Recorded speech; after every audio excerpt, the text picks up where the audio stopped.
यह राक्षस इंसानों की बीमारियों को ही अपना भोजन बना लेता था। उसे बस मरीज को हल्के से छूना होता और सारी बीमारी उसके अपने शरीर में समा जाती। यहाँ तक कि जिसे लाइलाज कैंसर माना जाता था वह भी पल भर में ठीक हो जाता। लेकिन मरीज की हालत जितनी गंभीर होती उसके लिए बीमारी को निगलना उतना ही कठिन हो जाता। जब भी कोई इलाज का पैसा देना चाहता तो सबको हैरानी होती कि इतना निस्वार्थ इंसान आखिर इस दुनिया में कैसे हो सकता है। मगर किसी ने सोचा भी नहीं था कि ऐसे दयालु इंसान की रहस्यमयी हथियारों द्वारा हत्या करने की कोशिश की जाएगी। लेकिन कातिलों ने उस जादूगर वैद्य की ताकत को बहुत कम आंका था। उसकी जादुई शक्तियां सिर्फ इलाज और जीवन बचाने तक सीमित नहीं थीं, बल्कि उनमें परमाणु विकिरण जैसी भयानक विनाशकारी शक्ति भी थी। अगले ही पल उस वैद्य ने अपना असली रूप दिखा दिया। वह लगातार हत्यारे के शरीर में अंधेरी और श्रापित शक्ति भरने लगा। इतने खतरनाक आदमी का सामना करते हुए हत्यारा घबराकर शीशा तोड़कर नीचे कूद गया। लेकिन उसे भागता देखकर भी वैद्य अपनी जगह से हिला तक नहीं, क्योंकि उसे पता था कि अब उस हत्यारे की मौत तय है। और सचमुच जैसा उसने सोचा था वैसा ही हुआ। कुछ ही दूर जाते जाते हत्यारे की कलाई सड़ने लगी और वह सड़न तेजी से पूरे शरीर में फैलने लगी। दर्द इतना भयानक था कि जीना मुश्किल हो गया। फिर भी वह दांत भींचकर किसी तरह होटल लौट आया। लेकिन जब बावजी कमरे की सफाई करने अंदर गया तो वह आदमी वहां से गायब था।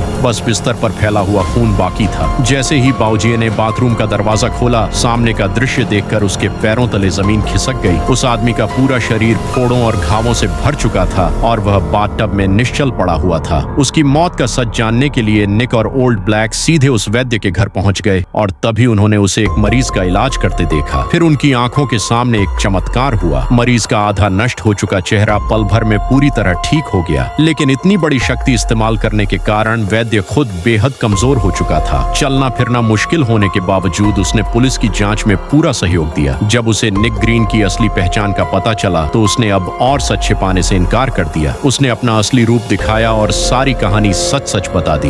असल में यह वैद्य कभी दुनिया का सबसे खतरनाक सुपारी किलर था। उसके हाथों मारे गए लोगों की गिनती करना भी नामुमकिन था। लेकिन अब वह अपने पुराने पापों का प्रायश्चित करना चाहता था और लोगों को बचाकर खुद को बदलने की कोशिश कर रहा था। फिर भी उसके खिलाफ सबूत इतने कम थे कि निक और उसकी टीम भी फिलहाल कुछ नहीं कर पा रही थी। हर बार जब मैं दोबारा जीवित होता हूँ मैं अपने अंदर का थोड़ा और हिस्सा खो देता हूँ। अगर कोई मुझे मारना चाहता है तो अब मैं विरोध नहीं करूंगा। आखिर क्यों करूं? दरअसल यह वैद्य पहले ही अपनी मौत को स्वीकार कर चुका था, लेकिन इसके बाद जो हुआ उसने सबको स्तब्ध कर दिया।